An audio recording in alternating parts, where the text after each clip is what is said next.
Ignition sequence starts. 6, 5, 4, 3, 2, 1, 0. Liftoff. We have a liftoff.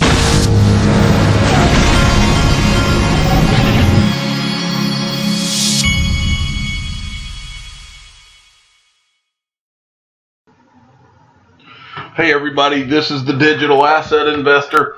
I just got done drinking my apple cider vinegar for the day, and I am sitting here watching the SEC baseball tournament. My Auburn Tigers, for those of you that don't know, I went to Auburn University, and my Auburn Tigers are playing against LSU in the SEC baseball tournament. And LSU's first baseman just hit a line drive, and it looks like it hit his hand. It could have broken his hand. He's sitting there massaging his hand because it looked like it hurt. That thing was just drilled at him. Okay, first let's start it off. This is from Sergeant Obi-Wan, and he sent me this, and it kind of speaks for itself. Ripple-backed Instarim to roll out cross-border transactions by collaborating with Thailand's Kasakorn Bank. XRP will be the standard for cross-border payments. But anyway, Instarim uses RippleNet, and so they're expanding, I guess, their cross-border transactions. That's a good thing. One day, we're not going to be talking about Xcurrent. One day, we're going to be talking about XRapid every time we talk about these deals. Next, I got this from XRP Trooper at TrooperXRP, and he sent me this, and this is big news right here. This is a tweet from BankXRP, who is also a definite follow in the community at BankXRP. Robinhood opens crypto trading for New Yorkers. Now, for those of you that don't know, Robinhood is an app that I think it's one of the first apps where you can put the app on your phone and you can buy and sell stocks for free with no commission. And they started adding cryptocurrency on a state-by-state basis. I don't think they've got it in my state yet, but that's big that New York has it. That means now, and my understanding is that you can trade cryptocurrencies with no commission. That's big right there, folks. Okay. Next, I got this from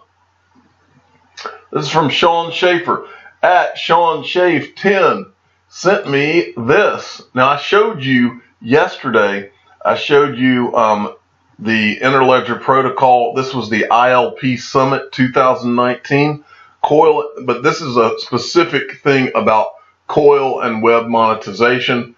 Ben Sharifian gives a presentation about Coil and web monetization. It's worth watching if you haven't seen it yet. Okay, next. From Web Surfer, Russia's National Settlement Depository is planning to launch its digital asset ledger next month in Swiss. The reason behind choosing Switzerland is the city's congenial regulatory environment and potential for market making in digital assets. Now, I want to piece this all together for you. They're doing this in Switzerland. Well, who did we see at the meeting with Brad Garlinghouse last week? I'm about to show you because it's in another article. Remember Brad Garlinghouse had that meeting in Switzerland. It was full with central bankers and bankers from around the world, like important people. Okay, this is from X-Men XRP at XRP33 sent me this article, and this is also about Russia. You might recognize this woman. I'm about to show you that she was in the crowd if you didn't see it already when we talked about Brad Garlinghouse giving that presentation in Switzerland. Russian central bank to consider gold-backed cryptocurrency. It says Russia's central bank will consider the use of a gold-backed cryptocurrency to facilitate international settlements. According to a TASS report, Elvira Nabulina, governor of the Bank of Russia, said Thursday that her institution is to review a proposal for the development of the cryptocurrency. She said at the nation's lower house, or Duma, as for mutual settlements, we will consider, of course, the proposal on a gold-backed cryptocurrency. But in my opinion, it is more important to develop settlements in national currencies, she said at the State Duma. Well, that right there could so easily be XRP, and they just use XRP as a bridge between all of these. I believe these people are starting to understand the big picture. But if you don't recognize her, this is unbelievable that to even think that Brad Garlinghouse is speaking to all these people. But she, that Russian lady that runs their central bank, is right there. And you can see her name on her name tag down there, Elvira, however you say her last name. But she was literally in the room, and now you're seeing these articles come. Two things come out on Russia this week. Okay, XRP big time, at X big time. And we talked about Grayscale this morning, but now it's already hit Bloomberg. It says Grayscale to open Ethereum trust to individual investors. Now, I believe this is just over the counter for the time being, but ultimately, like I said this morning, all of this is going to be, not just are we going to be able to get exposure to digital assets. What I've told you from day one on this channel, we're going to see physical Ethereum ETFs, physical Bitcoin ETFs, where when you buy, they are literally having to go and buy into these digital assets physically. That is when the game officially changes, folks.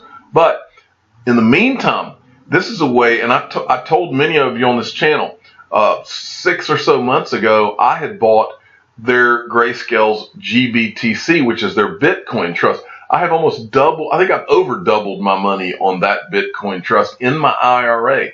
That's where this is going to go if it's not already.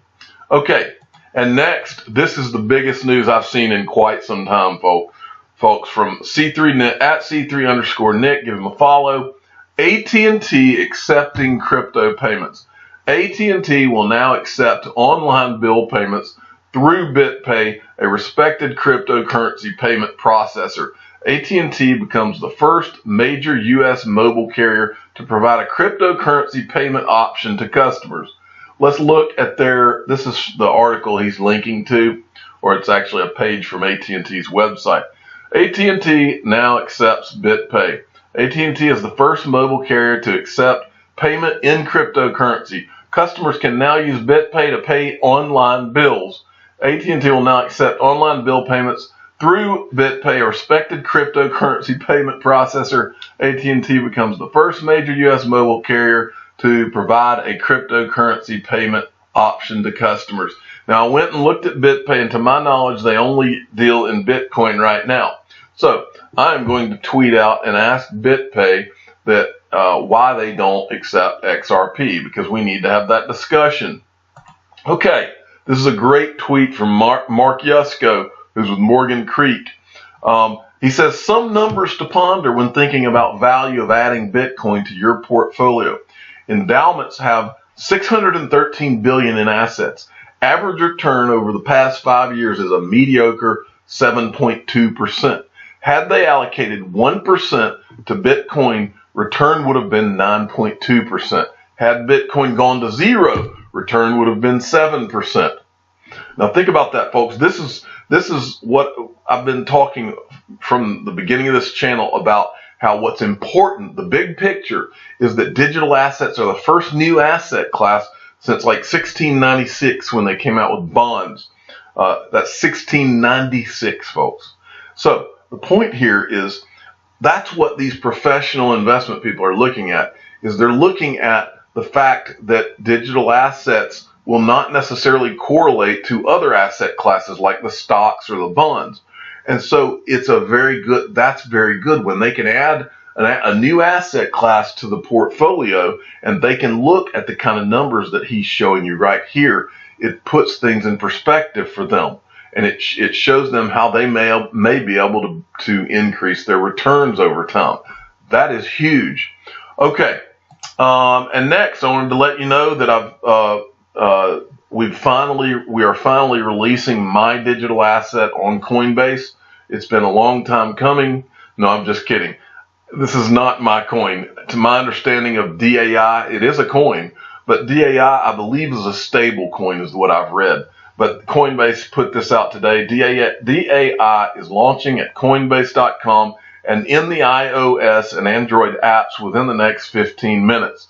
You may need to update your app to properly buy, sell, convert, send, receive, or store DAI. We will update when DAI is fully live. DAI is now live. Okay, so it is live. But I want to make a point here while I'm talking about DAI coin. Now, normally, since that's called DAI coin, I would probably go in there. If it was any other digital asset, I would probably go in there and buy some of it just to own it because it's called DAI. Okay, I would, but I'm not going to. And the reason that I'm not going to is very important. And I'm going to relate it to the JP Morgan coin, which is a stable coin as well.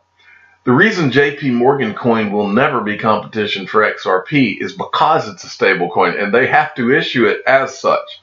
If XRP was a stable coin, you and I would not be in XRP because there would be absolutely no potential for XRP to change our lives financially. DAI is a stable coin. For that reason, I will not buy it. There's only one way that I will ever own a stable coin, and that is if I'm trying to liquidate one of my digital assets that's made money, and I want to park it temporarily in a stable coin so that it doesn't fluctuate in value while I'm trying to cash out. That is the only scenario. And so that is the point I wanted to make here.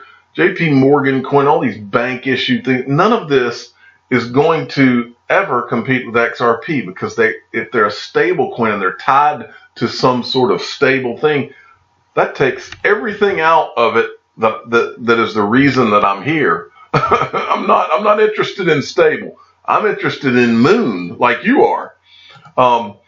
Okay, well that is it, and that was some stuff coming from Sergeant Obi-Wan. I'm a digital asset investor. I'm not an investment advisor. This is for entertainment purposes only. Please subscribe and hit the like button and tell your friends and family that the digital asset investor will not buy stable coins unless it's just some temporary type thing.